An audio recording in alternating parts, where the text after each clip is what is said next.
The X Zone Radio Show with Rob McConnell is largely an opinion talk show.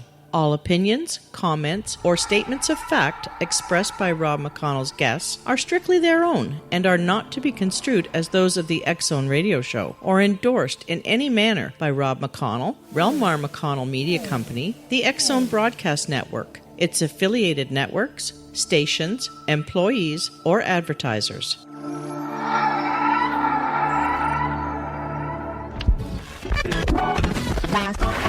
All Hit Radio.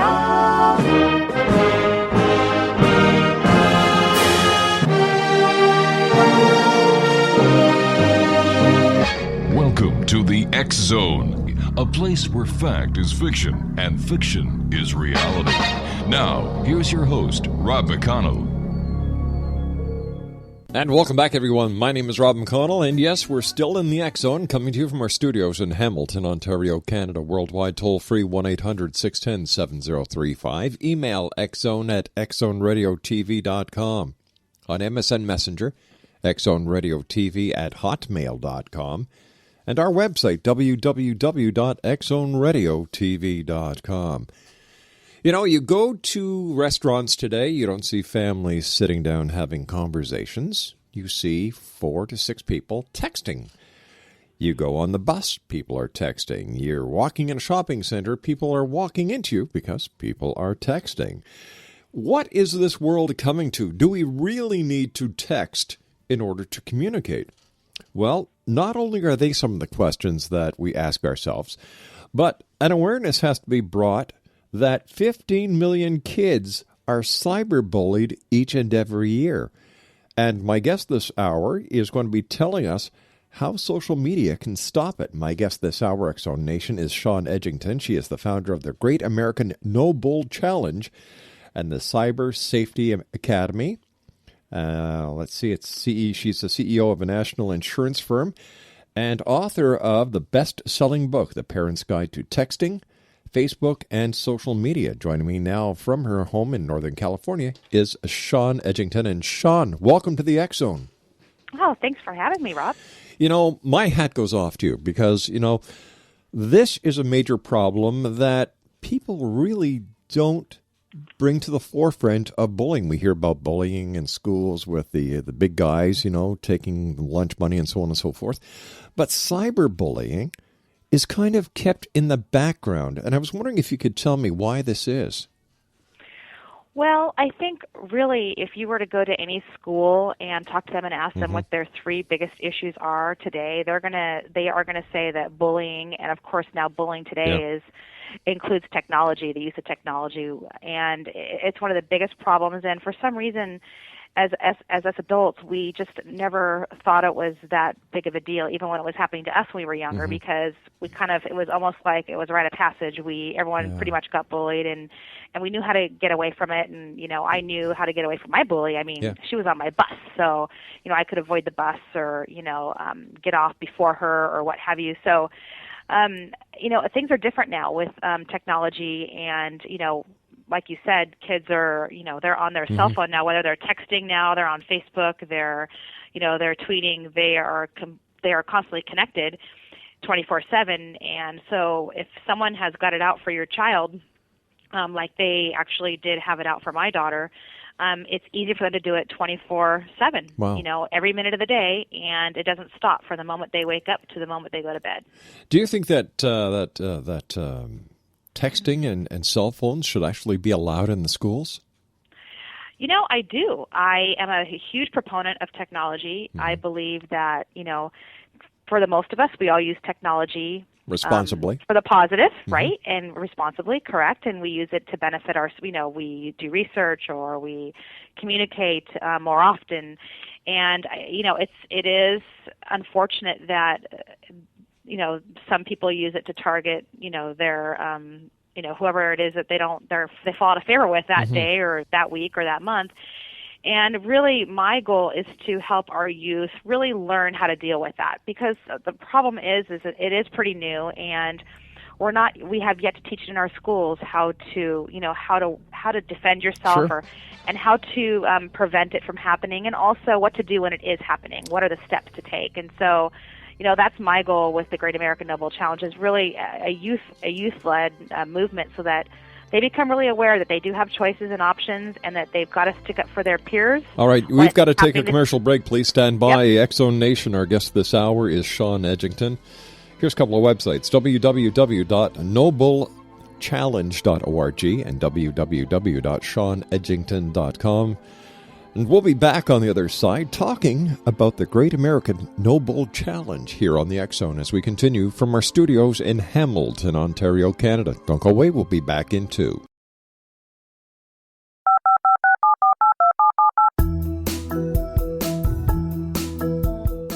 Did you know that when you're on the road with limited data or Wi-Fi, you can still listen to the X-Zone radio show with Rob McConnell, The Science of Magic with Gwilda Wiyaka, X-1, Dimension X, Space Patrol, and every minute of the X-Zone broadcast network by calling 213-401-0080, courtesy of Audio Now.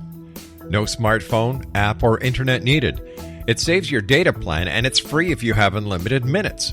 Call 213-401-0080 to listen on any phone, anytime, anywhere. Remember, 213-401-0080 for the best of the paranormal, parapsychology, and sci-fi radio programming anywhere, 24/7, 365. We're talking about texting this hour, X-Zone Nation. Our guest is Shawn Edgington. We're talking about the No Bull Challenge, the Great American No Bull Challenge. And before we get back to Shawn, I'd just like to say that, texting is even part of the media these days, because during the X Factor, they were actually getting people to text in their messages on who their favorite judge is and so on and so forth. And I kind of laughed yesterday when I found out that Simon Cowell had fired Nicole, Paula Abdul, and Steve Jones. I never could understand what he was doing there. Nobody ever knew who he was. Paula Abdul, what was she doing there in the first place? And I think the only reason Simon got rid of Nicole was because she was keeping him a little bit too honest for his like. But anyway, it's going to be interesting to see what happens. But really, the kicker was that the X Factor only got to the highest point of 12.2 million viewers at the peak of their broadcast last season, whereas American Idol slam-basted them on their very first show this year. So there you go. It's all a matter of numbers. But let's get back to the issue at hand, texting. All right, first of all, Shawn, what is the Great American No Bull Challenge? Yeah, so the Great American No Bull Challenge is the largest student-led campaign to fight bullying and cyberbullying in America this year, and next year it's going to be global. So unfortunately, Canada, next year it's your turn. And the annual campaign really inspires America's 25 million teens to stand up and come together to eliminate bullying from their lives. And they're going to do this by creating videos, 2 to 5 minute videos geared with an anti-bullying message. So, and while they're creating these videos, they get to learn, what cyberbullying is, what effects it has on it, because they have to learn in order to create a video. And it's a competition, a really big competition, where students will be, competing for $25,000 as just the first level prize, including a trip to Sundance Film Festival, and their video is going to be submitted to Sundance Film Festival. So, iPads, laptops, scholarships. The school gets an anonymous text-a-tip program, which, by the way, one of our sponsors up there, Guest Assist Campus, has actually got a big Canada presence. And what they do is they help schools provide tools to their students so that if they have a friend in need or that needs support, they can anonymously text a message into administration, hey, my friend's drinking, doing drugs, getting bullied, they're talking about suicide, whatever it is. It's just a great tool for kids because, let's face it, they're all texting all the time, and so it's easy for them to reach out and ask for help anonymously as well. Well, why are we looking at this texting as such a phenomenal thing when I was going to school, we didn't have these electronic gizmos. If we needed to make a phone call, you had to wait till recess or after school, and you carried a dime with you. Yeah, you're right. Things have changed, and we have 800 million users on Facebook too. And what was Facebook 7 years ago? It was a experiment in a dorm. Sure, So, but we also have to ask ourselves if Facebook really is necessary. I don't think it is. Well, define necessary. Well, what is if you're talking about a 15-year-old child, they're going to say it's necessary. Well, all right, it depends on who you ask. All right, but what is the main use that the kids use Facebook for, or texting, to communicate when they should be learning, where they should be paying attention in class? And I applaud the schools that put bans on cell phones and texting equipment during class. Well, yeah, no schools allow their students to text and use Facebook during class for the most part, unless it's like a video class, something where they're using the mode of technology within the subject matter. But for the most part, they're not allowed to do that. But unfortunately, they're so good at texting and Facebooking, they can do it pretty much blindfolded in their jacket pocket. All right, so how do you think this challenge is actually going to change the bullying? Well, what we're doing is we're secretly educating our students on the repercussions of bullying, and it's the long-term social and mental, effects that kids are going through as a result. Now, some kids take it to the far extreme and they attempt suicide or they commit suicide, and we're hoping to get to the kids, especially the ones that have dealt with a serious bullying situation, and see what happens, Rob, is that when you're getting bullied on Facebook. It's pretty bad because you could have 500, 1,000 people witnessing it, day in and day out. Okay, and so pretty soon what happens is kids start to think, you know what, maybe I should listen to this person who's telling me that I don't deserve to live and that I'm just ugly and that I'm every bad name in the book, and why should I continue on? What's my existence worth? And so what happens is when you see these things over and over and over again. I mean, you're in media. When things are written down, it's different than when it's said out loud.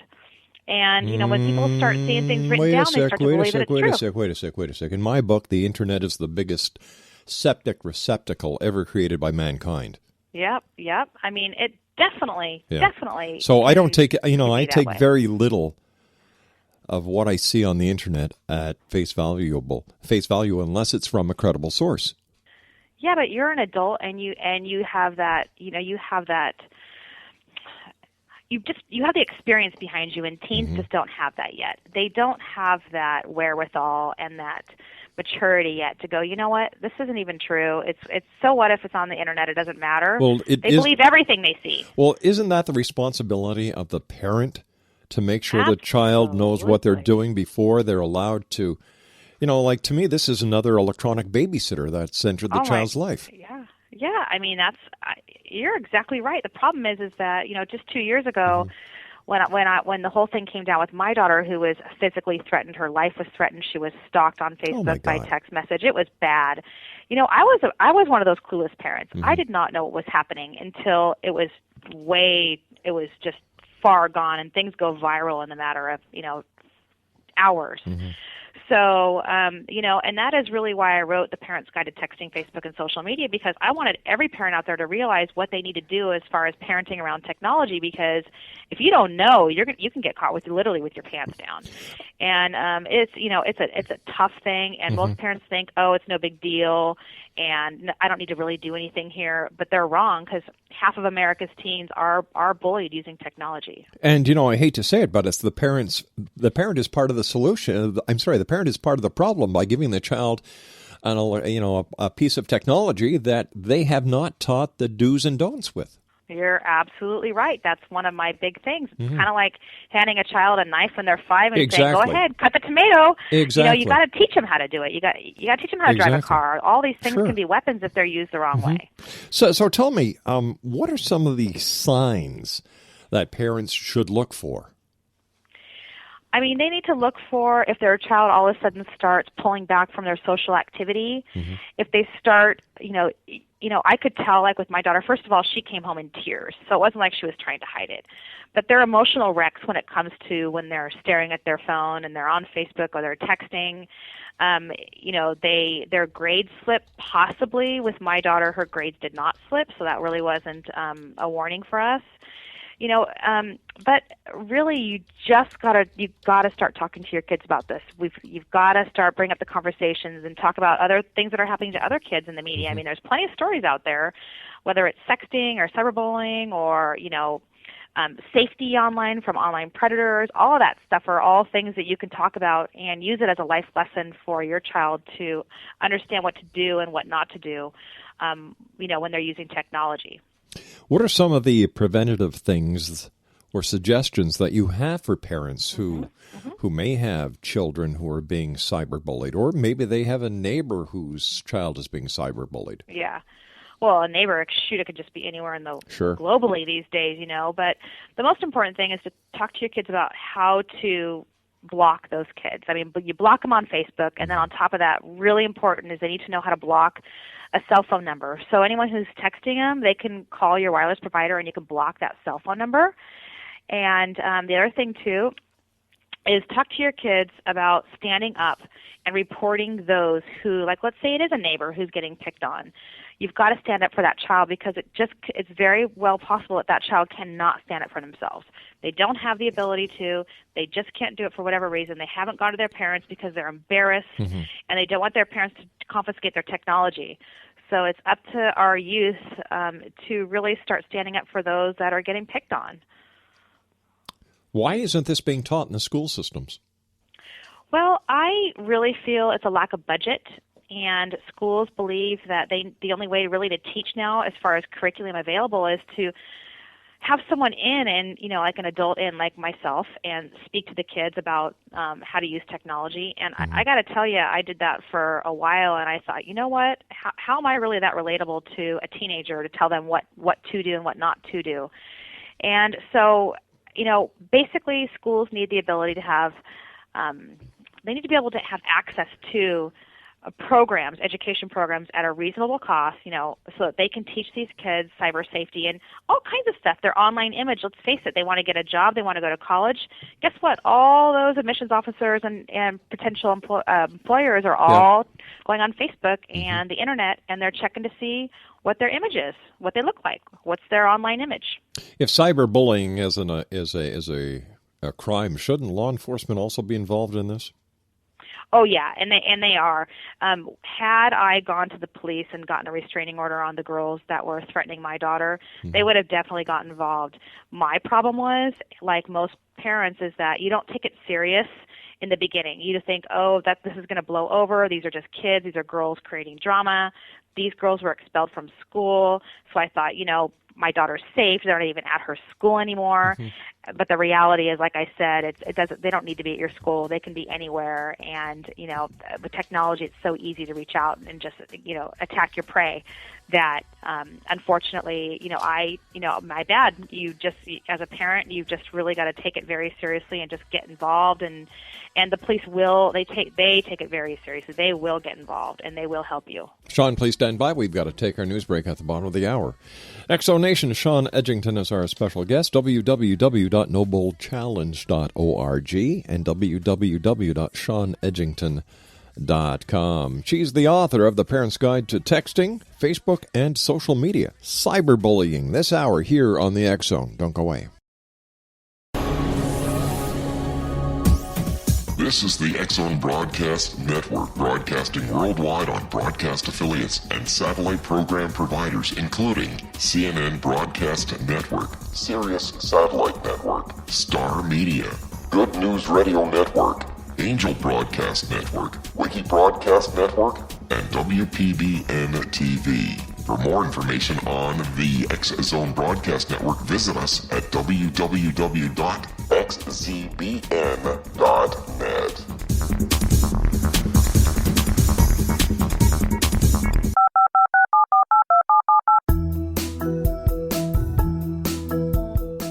Did you know that when you're on the road with limited data or Wi-Fi, you can still listen to the X Zone Radio Show with Rob McConnell, The Science of Magic with Gwilda Wiyaka, X-1, Dimension X, Space Patrol, and every minute of the X Zone Broadcast Network by calling 213-401-0080, courtesy of Audio Now.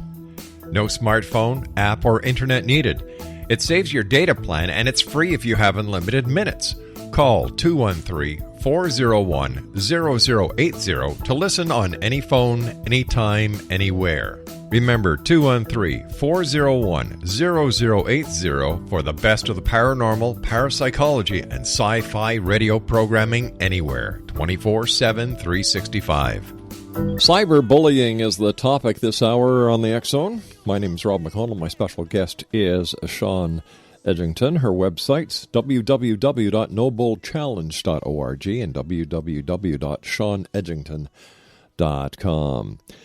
What should a parent do, Shawn, if they suspect that their child is being cyberbullied or their child is a cyberbully? Oh boy, that's a good one. So which one do you want to tackle first? Let's go with the defensive. Let's go with the parent whose child is being cyberbullied. Okay, first thing you got to do is you got to talk about defensive measures at that point. Okay. So you got to teach your kid how to block on Facebook and on FormSpring, or depending on where this is happening, and report it to the site. All right. All right. That's number one. Number two, block on your cell phone. All right. You got to block the offenders. And then, depending on the situation, you might want to go into your school and talk to the administrator. I mean, does your child feel safe at school? And what's happening? Do you need to go to the police? There's so many different. Depending on the situation, the defense tasks are going to really change. The other thing is talk to your child often about what's happening, what's going on. Follow up, see if it's still happening. Depending on the age, you might need to go to the other parents.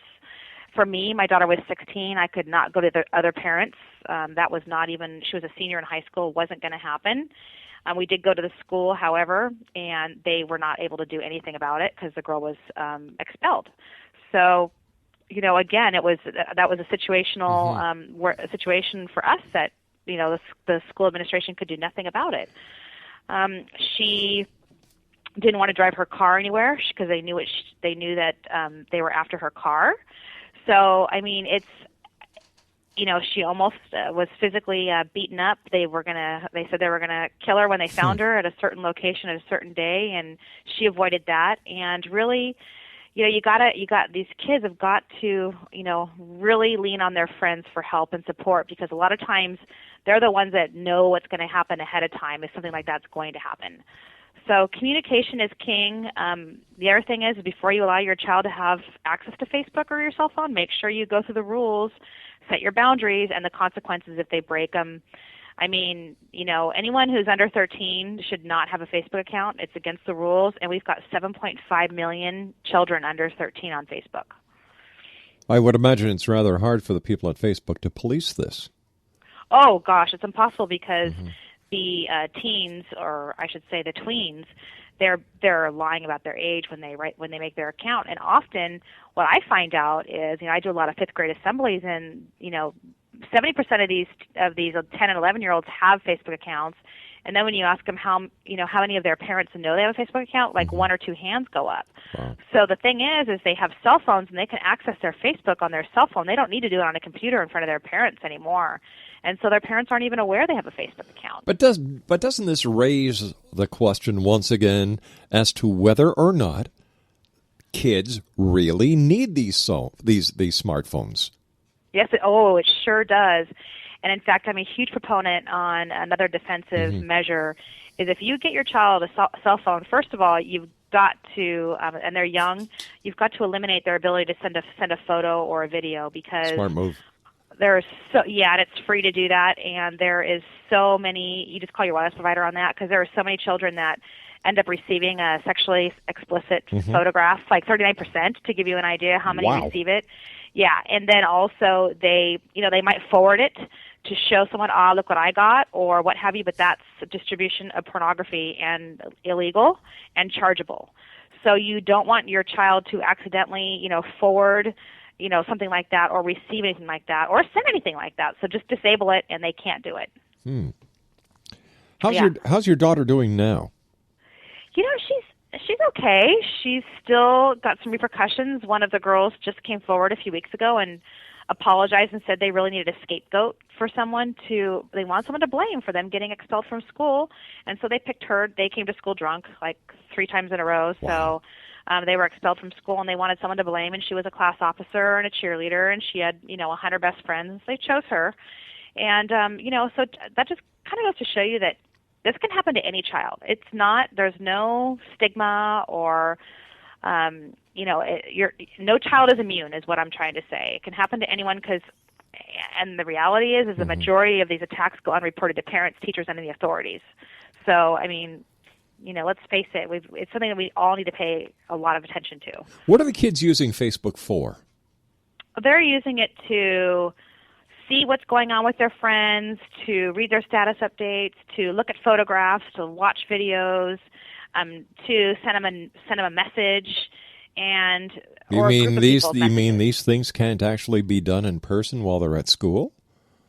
Oh, they can be done at person in school, but this is how it's, let's face it, I just saw a video last night, and it was, you don't have 893 friends. Maybe you have 4 friends.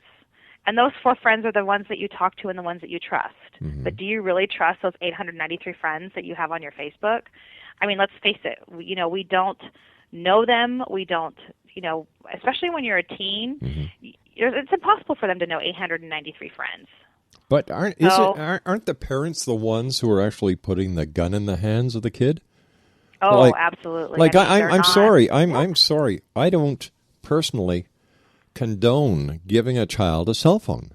I really don't. It makes no sense to me as a parent and as a former police officer. It makes no sense. You're asking for trouble. What you're doing is you're saying, all right, you can do all these things that I really don't want you to do, but you're going to do them away from home, so I don't know about it, so I'm shedding my responsibility of being your parent. Right, and I noticed that you have a daughter as well. It sounds like she's a little younger. And I got a phone call or an email, from a parent up in Utah, and his 8-year-old daughter had received a sex request on her cell phone. And so my first question is, what does an 8-year-old girl have a cell phone for? A smartphone, clearly. And then secondly, oh my God, she got a sex request at the age of 8 from an 8-year-old boy in her class.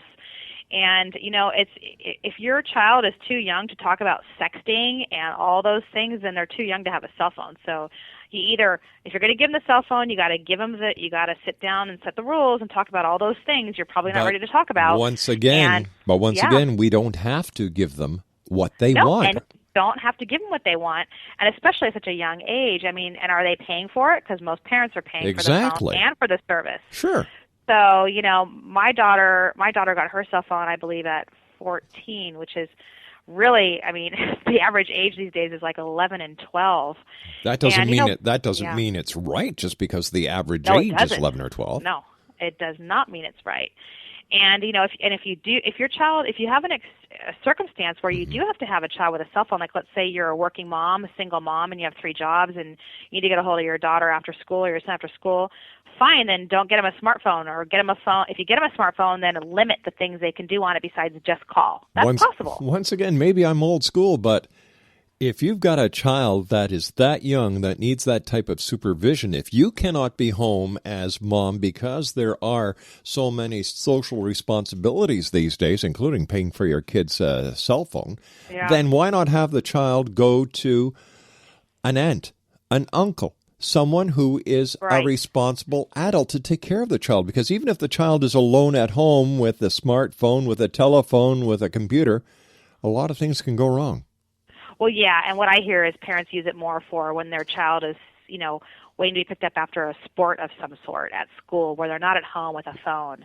And so they don't want them sitting on the corner, if mom is late from, stuck in traffic or what have you. So it's really kind of more of an emergency type of a situation for a child. But you're right. The age is what is the right age. You see, that to me isn't an emergency. That is a convenience for mom or dad. Yes, it is. It's absolutely a convenience, and that's why you don't give them a phone that has ability to do everything besides make our coffee in the morning.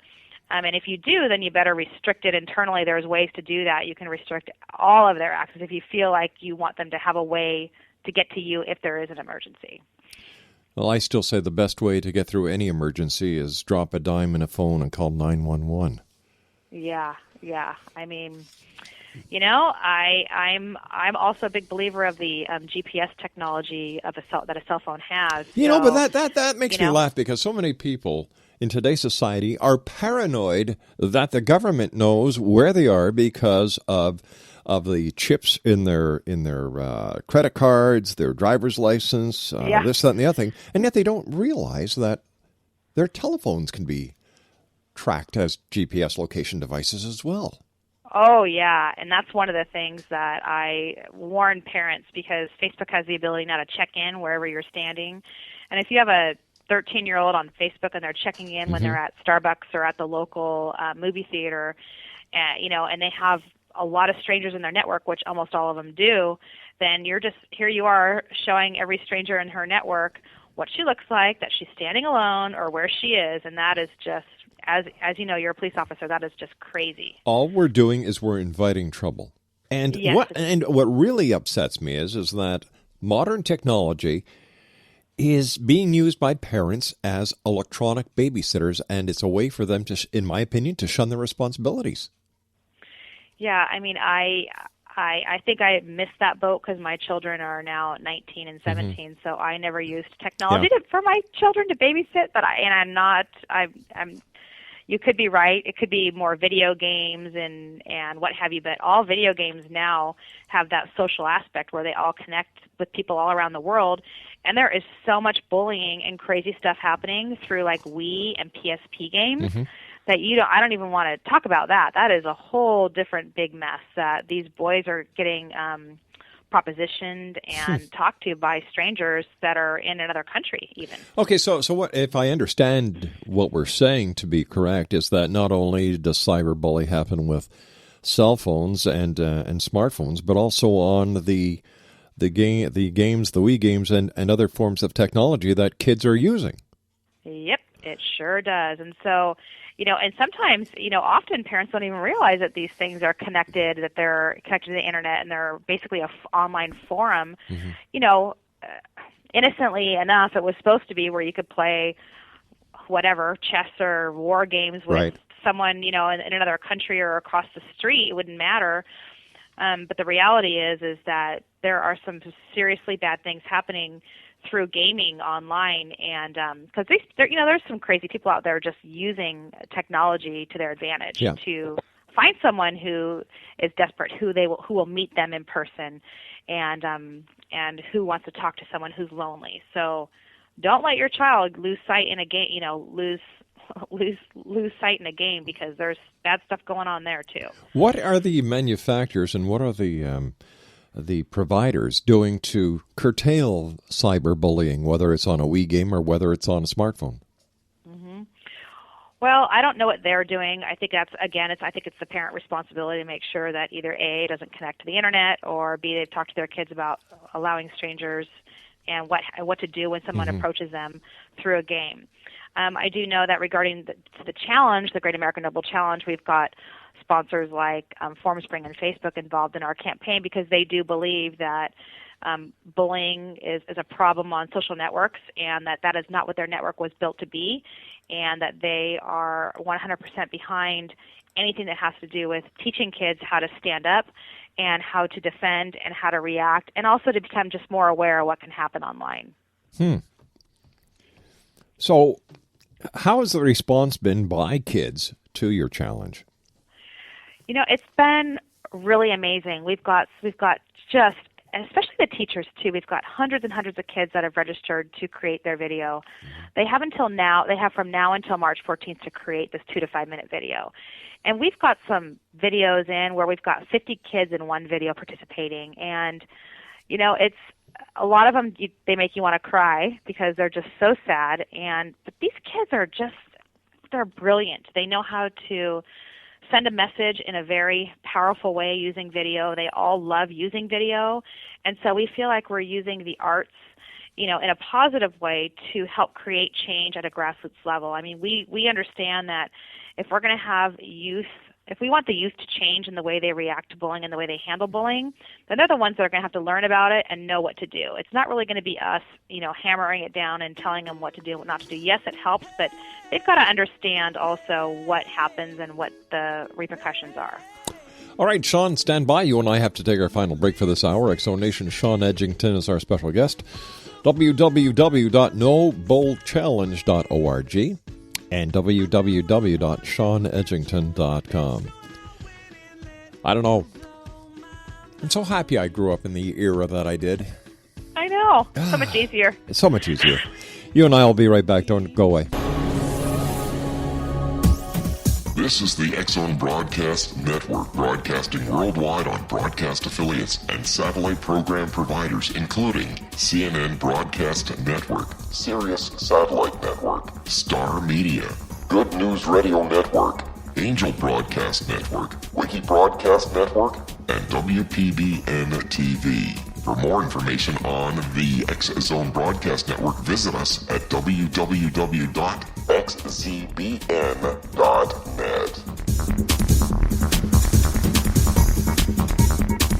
Exonation, our guest this hour is Shawn Edgington, www.nobullchallenge.org and www.shawnedgington.com. That's ShawnEdgington.com. You know, with the way technology is advancing, Shawn, how are we going to keep up with this problem? Because I'm sure the next generation of technology comes out, we're going to be faced with a different form of bullying. Yeah, we are, and that's one great thing about our campaign is it is every year. It's an annual event, and so we plan on really evolving with the way technology evolves and hitting the hot points, whatever is necessary to help educate our middle and high school students on how to deal with this stuff. So, and we've really tried to make this event exciting. 15 of our finalists will be selected by a panel of experts to attend the No Bull Teen Video Awards show in San Francisco, promoted by Live Nation. So it's going to be very much a live concert, lots of artists, red carpet, and the spotlight's going to shine on these students who made films pertaining to no more bullying, and offer them a chance to win thousands of dollars. And so our goal is to continue this every year and to inspire, teens and tweens everywhere to really that they do have a choice and they don't have to deal with this. Okay, how much does it cost a school to participate in this?